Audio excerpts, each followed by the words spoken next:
Welcome to the Nerdist Podcast number 547. We've added a second Nerdist Podcast live at San Diego Comic-Con, Saturday, July 26th at 7:30 p.m. at the Balboa Theater. So go online and find some tickets for that. Come out to that show. There's still some available, and we hope to see you there. I'm very excited for Comic-Con. I try to take less stuff this year than last year, and I think I did slightly. But, you know, when people ask you to do stuff that you want to see or be near, it's hard to say no, because I would go to Comic-Con if I weren't working at Comic-Con, so in some of these cases, the only way that I'm going to see things is if I actually moderate the panels. Because they don't play favorites at Comic-Con, rightfully so, but it's real hard to get into stuff. So I'm excited for Comic-Con next weekend. Hope to see you guys out there. This episode is brought to you by Loot Crate. Loot Crate is basically like a friend who knows what you love and surprises you on a monthly basis with an awesome present. So it's a subscription service for less than $20 a month. You're going to get 6 to 8 items that include licensed gear, apparel, collectibles, unique one-of-a-kind items that you can't get anywhere else, and more. If you love geek pop culture and gaming stuff, then Loot Crate is definitely a service that you're going to enjoy. Again, every box is going to be more than a $40 value, and a lot of times it's a lot more than that. So it's worth it for the money. And this month, in July, what they're doing is paying homage to legendary villains. So July's Villains Month, the Villains Crate includes an exclusive shirt, but they're also teaming up with Marvel to get you a special Looter-exclusive variant cover of Rocket Raccoon #1. So don't miss it. You have until the 19th of each month at 9 p.m. to subscribe and receive that month's crate. And when the cutoff happens, that's it. You've missed it.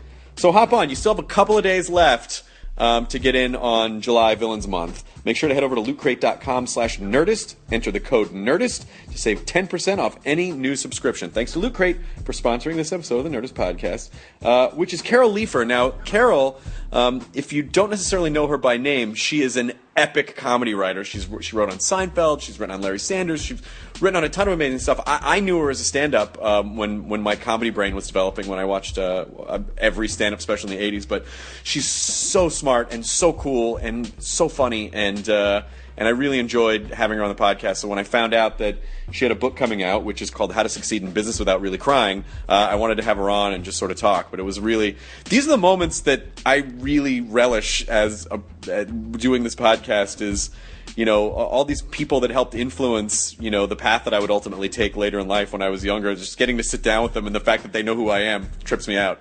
I was like, no, how can you know who I am, Carol Leifer? I've been watching you for decades. So I was very happy to have her on. Here's the Nerdist Podcast number 547 with Carol Leifer.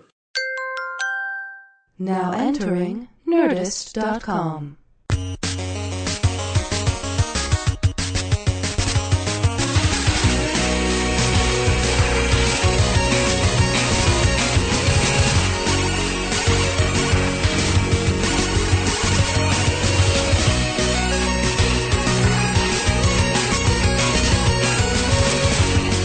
I was really excited to have you on the podcast. Thank you. I was really excited to do it.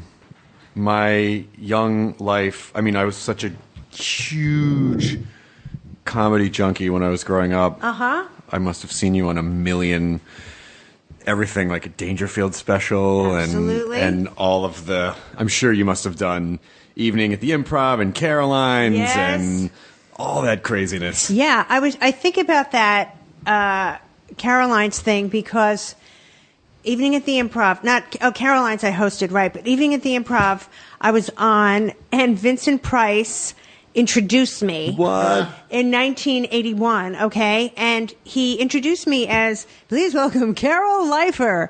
And I was so, like, new and green that I didn't even have the balls at, that age to go like, no, can we redo it? Because you just said my name wrong. You stupid pencil mustache fuck, it's Carol Leifer. It's Leifer now. I've changed it. Yeah. Yeah, maybe I was also scared of him. I've thought about that, yeah. What's the deal with airplanes? Like, what the fuck was Vincent Price doing? I know. He was the oddest host for an Evening at the Improv. But. Men pee standing up, I'm told. Yeah, that's true. Am I right, ghouls? Hey! Well done. Boom. That was I mean, I always look back at the comedy boom as this romanticized idea, because, now I feel like as sort of a survival mechanism, you know, a lot of us went into podcasting or, you know, social media, just different forms of expressing who we are so that people can decide if they want to come see us live. Because there's just not a lot of stand-up on television outside of Comedy Central. Yeah. No, it's really wild that in the, you know, when I started out, like, people like, so he's before my, you know, my generation, but Freddie Prinze, if you were on the Tonight Show and you killed, like the next day you would have a series and, you know, you can be a star. I mean, it's really changed and there's no one TV show now where you can go on and the next day be this hit, you know? Like 100. Yeah. Or even really doing more through podcasting and YouTube and all that kind of stuff, you know? Yeah. It's a whole new world. How many, you must have done Letterman like 30 times, right? Well, 26. But who's counting? Who's counting? Yeah, no, I was really lucky that I was performing at the comic strip and Letterman came in and this is right when he had his NBC show. And I knew that he had been in the club, but he was gone when I came off. And luckily I had a good set, so I was happy about that. And then I got a call to do a show. And then when I did his show for the first time, he took me aside and he said, I think you're terrific. And whenever you want to come on, whenever you're ready, just come on the show. Just call and tell us you're ready. You don't even have to audition or anything. He's probably still like that, right? He goes to comedy clubs. Yeah, absolutely. Hangs out. Goes backstage, drinking. Yeah. No, it's another different time. But how great to have the support of someone like that so early on, you know, was amazing.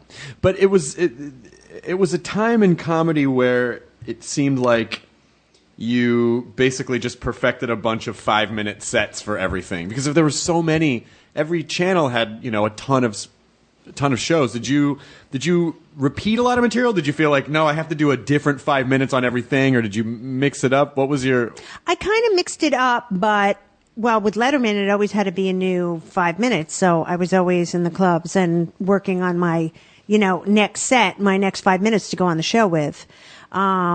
But then, you know, when you're, as a comic also, it depends on the crowd. If you are, you want to make sure you do great, you do a lot of your greatest hits, you know, or if you're, want to try new material, I still do this when I try new material. You know, I sandwich it between things that you know are going to work. Yes. So you don't look like a complete jerk if it doesn't work and then you have nothing to sail onto, you know? So it's always just kind of working it out and working out where the crowd's at. Did you tour a bunch at that time? Were you touring every weekend in those days, or were you pretty much sticking to New York or LA? No, I did travel a lot in my new book. I hope they gave you a copy of my book that I'm promoting, How to Succeed in Business Without Really Crying. I don't think they did. Oh, my God. All right. Or if they did, it went to someone who has not given it to me yet. All right. Well, I need that person's name. Is Don on the phone? Well, when we're done, I'm going to get you a copy from my trunk. Okay, good, please. Okay. But I used to go on the road a lot, but I tell these, you know, war stories a lot in my book. And one of them was, you know, you're probably too big to have worked where a comedy club had a comedy condo? Oh, no. It's only been the last couple of years that anyone has come to see me on purpose. Like, I've been in many disgusting... Really? Yes. Just DNA-soaked comedy condos. Right. Well, to explain to the audience, you know, club owners, sleazy club owners, got very smart with the comedy boom because it was like, instead of putting someone up in a Motel 6 every week, I could just buy a crappy condo and just throw the comics in there every week and not have to have the normal things like maid service and security. It'll really help foster all of the bad habits that comics have. Exactly. And they'll basically just then you'll just get the residual effect of 1,000 broken humans before you in one hovel. Right. I mean, you know, what I love about the comedy condo is there's always a kitchen, never a sponge. One sponge, you know? But anyway. And it's a contraceptive one. Yeah, an old one. And used. It's used. Yeah. But anyway, I tell this story about having done the comedy condo, and I worked with this woman, Sue Kalinsky, who's still a friend of mine, woman comedian. We go to the comedy condo and meet this guy. Hey, how you doing? You know, it's Arizona. There's a pool there. We actually hang out at the pool at the Disgusting Comedy Condo. Then around 7 o'clock that night, we're like, all right, we'll get ready for the show. Sue comes down. We were kind of gathered at the door to head out to the club. And we say to the guy, like, okay, you ready to go down to the club? And he comes down. He's still in his swim trunks. He's like, oh, I'm not a comic. I just live here. Oh, jeez. Yeah, like the sleaziness of the club owners really extended to, I can also rent it to strange men. Well, you should have just had him do 5 minutes anyway, because he probably would have had a great... Yeah. So we had to wash that experience off the next day. With Burying strangers is weird. What? Who's with me? What are we doing tonight after the show? Yeah, that was a very brief gig. But so I traveled a lot, and then I did do some big gigs. I was lucky enough that one of my Lettermans, Carl Wilson, who... This story is so long ago that actually Carl Wilson of the Beach Boys is dead. But he saw me on Letterman and asked me to open for them in Lake Tahoe. Yeah, for Christmas week. Open for the Beach Boys? Yeah. Holy shit. Yeah, it was a big deal. But I was not casino ready. I'll put that in quotes. And you know, Chris, there are certain gigs and things you have to do where you have to be, enameled to the crowd. That's the perfect way to put it. That's right? the perfect way to put it. Enameled. And I went up and I, especially the New Year's show, I had such a hard time. First of all, the Beach Boys were tuning up while I was on stage. Oh, sure. So that was lovely. I had no manager or agent with me, so I had to knock, knock, knock. Beach Boys, can you not tune up while I'm on? Thank you. They didn't care. And then the New Year's show was horrible. That I had these frat boys right in front, down center. They literally, no one was policing the room. They literally were pulling on my mic cord and yelling, reefer, reefer. Very smart frat boys, making fun of my last name. And I was like pulling on it like a fisherman line, trying to get my mic back. So that really still rates as my worst stand-up experience ever. And what a terrible way to soil the Beach Boys. Yeah. Like... Yes, that's true. I know. Do you get hives every time you hear God only knows? Yeah, God only knows if I still can live past that week. Well, that's what's so. I mean, because it's dicey. The mixture of comics opening for bands is dicey because it has to be the right kind of band. Absolutely, and it also has to be your audience. And so when it's the Beach Boys, what a fucked up thing for any comic to, because it's like people come to see the Beach Boys, and it's very difficult for you. You're starting from a very bad position. Yes. Because you're basically not the thing that they came to see, you're in the way. Exactly. It doesn't matter what you say, they're gonna be kind of cranky because why aren't you the Beach Boys? Yeah. Right. Yeah, Bobcat has horrible stories when he was opening up for Nirvana, where just like when he would walk out, just people just start throwing bottles at him. And just it's like you're in the way. You're in the way. Beach way they were throwing surfboards and just surfboards and life jackets, theremins. They were just throwing all their pocket theremins. Sand, just handfuls of sand. Were they nice at least? Well, it was such a surreal experience because I flew from L.A. with them to Tahoe in their private jet, so that was like really odd. With a girlfriend I brought, that was strange. But we didn't talk, that much. And then certainly they felt the need with the tuning up while I was on. That was also strange. But no, I didn't really get to know them per se. Can anyone really get to know Brian? Do you Wilson? really? Not even Brian Wilson. I mean, did that gig enamel you? Oh, completely. So you were. So those gigs are actually probably some of the most valuable ones that you can have as a performer. No, and I talk a lot about it in my book because, it's really kind of the book I wish I had when I started out.